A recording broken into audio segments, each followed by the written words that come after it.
मेरे प्यारे भारत के मूल निवासियों, बाबा साहब डॉक्टर भीमराव अंबेडकर जी की सोच की दुनिया में आपका बहुत बहुत स्वागत है। आर्यों की कई शाखाएं हैं, यह बात निम्नलिखित से सिद्ध है। 1932-8 हे दुर्ग मुझे ब्राह्मणों, राजनों, शूद्रों तथा आर्यों का प्रिय बना दें। 1962-91 मुझे देवों, राजाओं, शूद्रों तथा आर्यों का प्रिय पात्र बना दें और सब प्राणियों को जो देखते हैं। वाजस्नेही संहिता 1848 हे अग्नि, ब्राह्मणों में मुझे तेज दो, राजाओं में तेज दो, वैश्यों और शूद्रों में तेज दो, मुझे तेज पर तेज दो।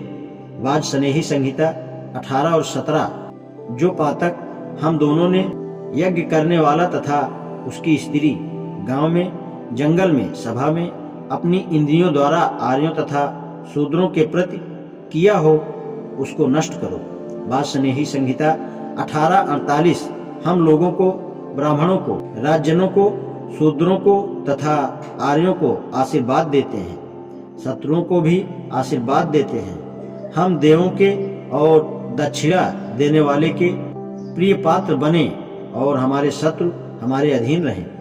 उपरोक्त ऋचाओं में ब्राह्मण और आर्य अलग अलग कहे हैं। क्या यह कहा जा सकता है कि ब्राह्मण आर्य नहीं है? शूद्रों को भी आशीर्वाद दिया गया।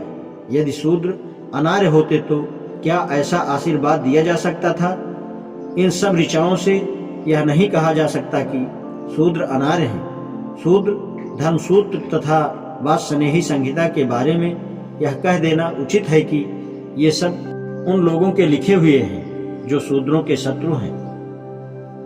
अपरंच जो बातें इन पुस्तकों में लिखी हैं वे और पुस्तकों के विरुद्ध हैं। धर्मशास्त्रों के अनुसार शूद्र को उपनयन का अधिकार नहीं है, परंतु संस्कार गणपति के अनुसार शूद्र भी उपनयन का अधिकारी है।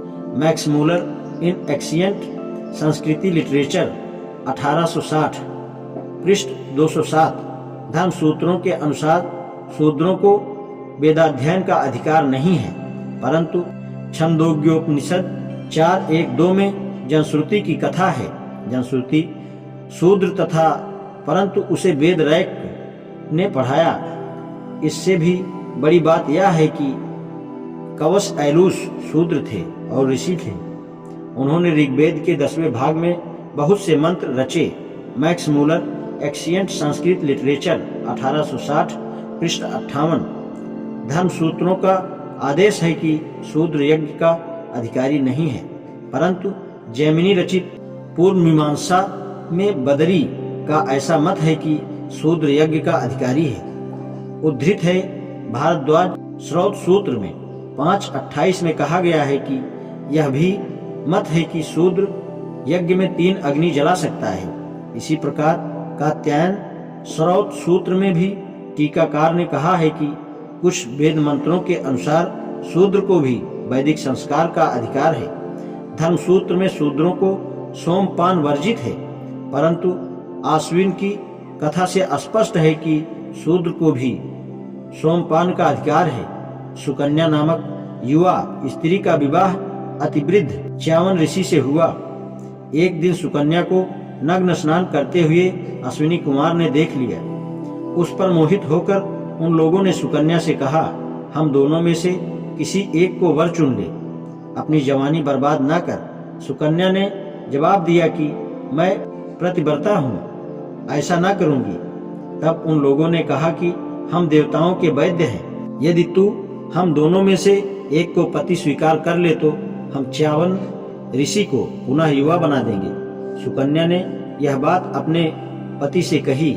च्यावन ने कहा, जैसा तेरी इच्छा हो तू कर। इस प्रकार च्यावन पुनः युवावस्था को प्राप्त हुआ। तत्पश्चात यह प्रश्न उठा कि सोम देवताओं का पान है, क्या अश्विनी कुमार जो शूद्र हैं उसके अधिकारी हैं? च्यावन ऋषि ने इंद्र से सोमरस अश्विनी कुमार को दिलवाया।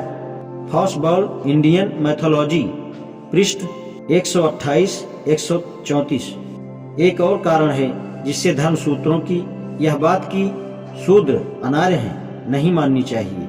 यह सिद्धांत मनु तथा कौटिल्य के विपरीत है। मनु अध्याय 10 श्लोक 64-67 इस प्रकार है। यदि ब्राह्मण पिता और शूद्र माता से कन्या उत्पन्न हो और यह उच्च जाति से संतति पैदा करती जाए तो 7वीं पीढ़ी में नीच जाति वाला भी उच्च जाति का हो जाता है, शूद्र ब्राह्मण हो जाता है और ब्राह्मण शूद्र। परंतु यह याद रहे कि वैश्य व क्षत्रिय की संतति में भी ऐसा ही होता है। यदि प्रश्न यह हो कि आर्य पिता और अनार्य माता की संतति और ब्राह्मणी माता और अनार्य पिता की संतति में कौन श्रेष्ठ है, तो इसका उत्तर यह है कि आर्य यदि अनार्य माता से संतति उत्पन्न करे तो संतति अपने कर्म से आर्य हो सकती है, परंतु आर्य स्त्री और अनार्य पुरुष की संतति अनार्य ही रहती है। यदि शूद्र अनार्य होते तो उपरोक्त स्थिति असंभव थी। कौटिल्य का मत अर्थशास्त्र के 3 भाग अध्याय 13 में इस प्रकार है। यदि कोई संबंधी किसी शूद्र को बेच दे या गिरवी रख दे तो जो कि जन्म से गुलाम नहीं है, यदि कोई संबंधी किसी शूद्र को बेच दे या गिरवी रख दे जो कि जन्म से गुलाम नहीं है और नाबालिग है, अर्थात जो जन्म से आर्य है, तो ऐसे संबंधी को 12 पड़ जुर्माना देना चाहिए। यदि कोई मनुष्य अपने को गुलाम के तौर से बेच देवे तो उसकी संतति आर्य होगी। अतएव यह सिद्ध है कि शूद्र आर्य है। अंतिम प्रश्न यह है कि क्या शूद्र गुलाम बना लिए गए? ऐसा कहना अविद्या के कारण है। दास के बारे में कहा गया है कि वे गुलाम थे, परंतु यह बात सही नहीं है कि दास और शूद्र एक थे। शूद्र लोग राजाओं के राज्याभिषेक में भाग लेते थे।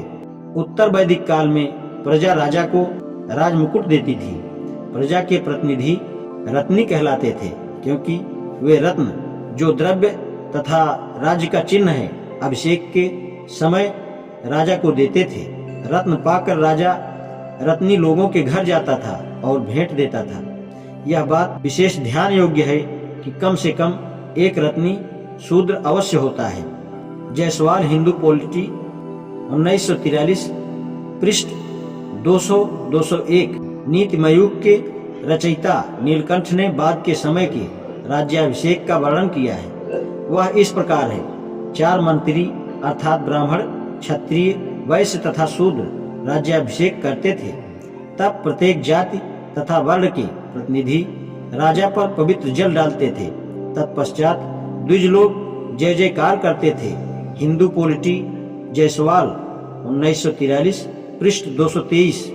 युधिष्ठिर के राज्याभिषेक में भी शूद्र बुलाए गए थे। यह बात महाभारत सभा पर्व अध्याय 33 श्लोक 41-42 से सिद्ध है। प्रजा की 2 मुख्य सभाएं थीं, अर्थात जनपद और पौर। इन दोनों के कुछ सभासद शूद्र होते थे। इन सभासदों का ब्राह्मण भी आदर करते थे। जायसवाल हिंदू पॉलिटी पृष्ठ 248। मनुस्मृति 4:61 तथा विष्णु स्मृति 21 से 64 के अनुसार जहाँ का राजा शूद्र वहाँ ब्राह्मण न रहे। अतएव शूद्र राजा तक होते थे।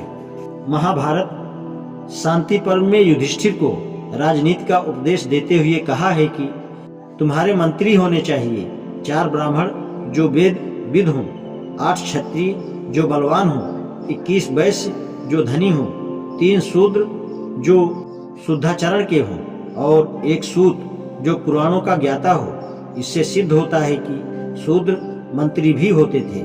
शूद्र गरीब नहीं थे। मैत्रेयी संहिता 4:2-7-10।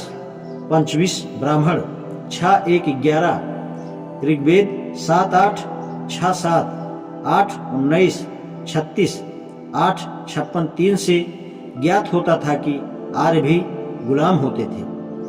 अतएव पश्चिमी मत शूद्रों के बारे में सर्वथा निर्मूल है। आज इतना ही, शेष कल। धन्यवाद।